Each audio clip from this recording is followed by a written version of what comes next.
Quem está ao vivo aqui às 8h11 é a cientista política Deise Ciocari, que esteve no nosso estúdio aqui, Lucas Josino, no dia 1º de janeiro, dia da posse de Lula. Aliás, era o aniversário da professora, eu não sabia, então vou dar os parabéns aqui com uma semaninha de atraso, mas segundo domingo seguido da senhora aqui na Rádio Bandeirantes, né, professora? Boa noite.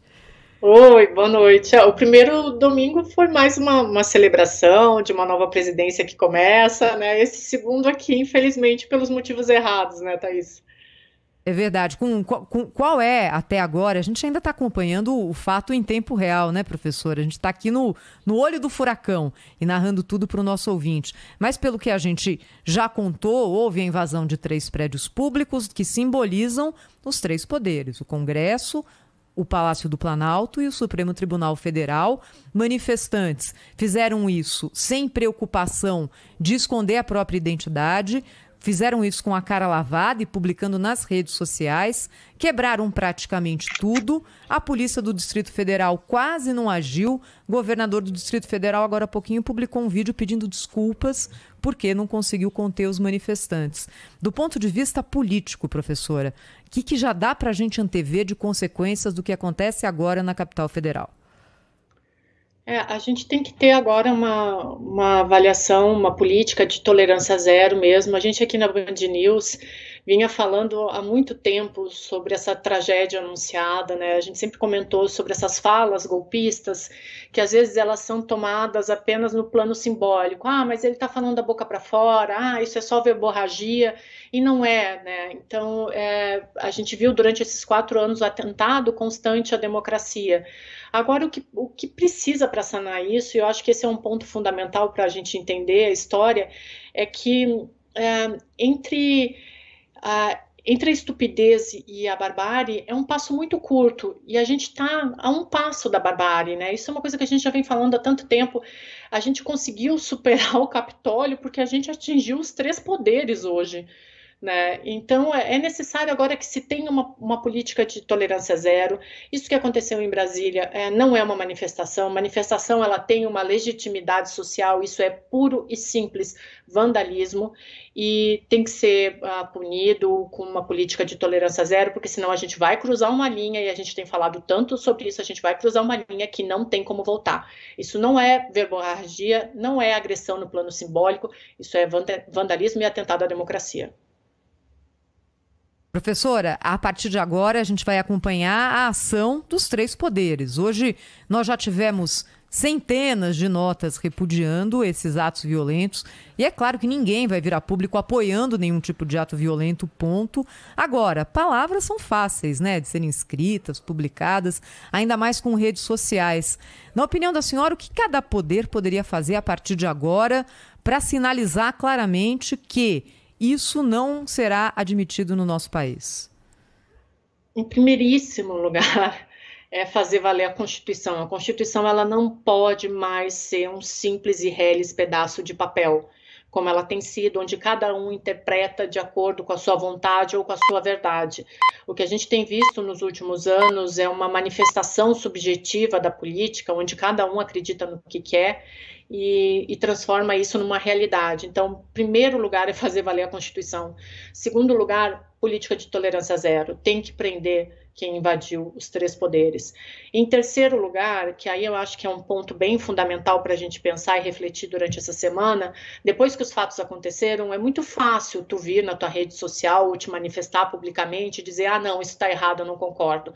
Mas olha para trás e vê quantas vezes tu de alguma forma, direta ou indiretamente, influenciou para que esses atos acontecessem hoje. E aí tem que haver, sim, uma cobrança dos 3 poderes para que parlamentares e figuras públicas que, de alguma forma, incentivaram esses atos de hoje, que sejam punidos.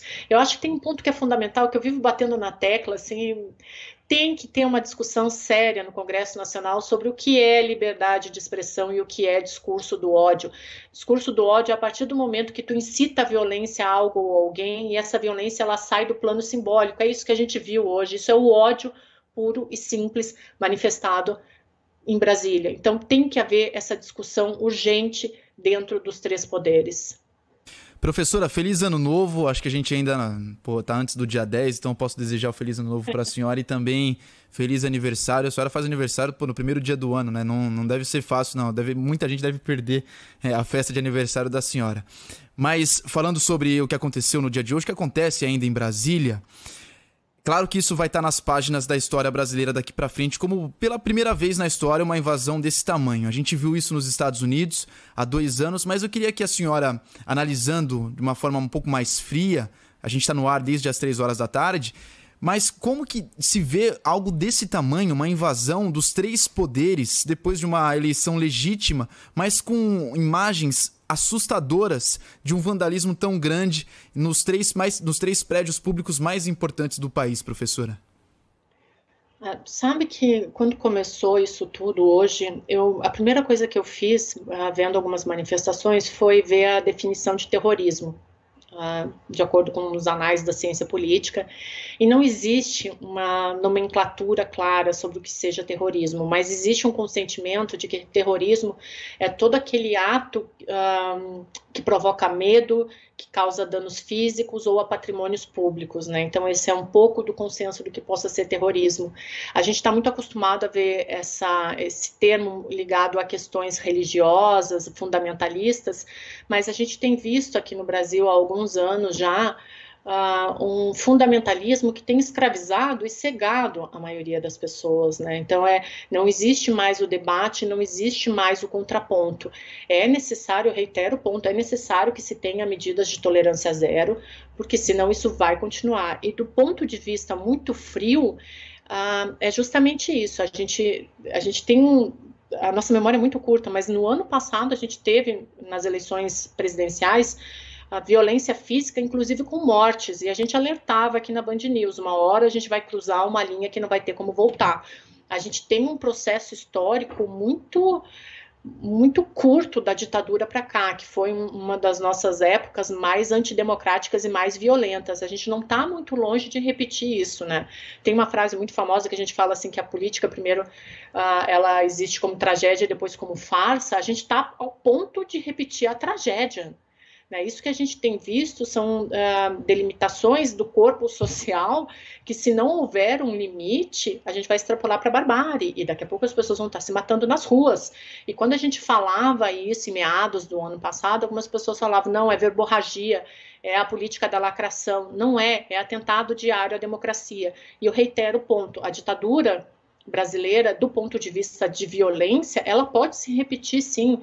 Houve um golpe militar, mas por trás disso tudo existia uma violência enraizada na população brasileira que ela está latente, e basta uma fagulha para que ela se manifeste com força de novo. E a gente está vendo isso se manifestar hoje, uma semana depois do presidente ter sido empossado. Então é um alerta histórico muito, muito importante.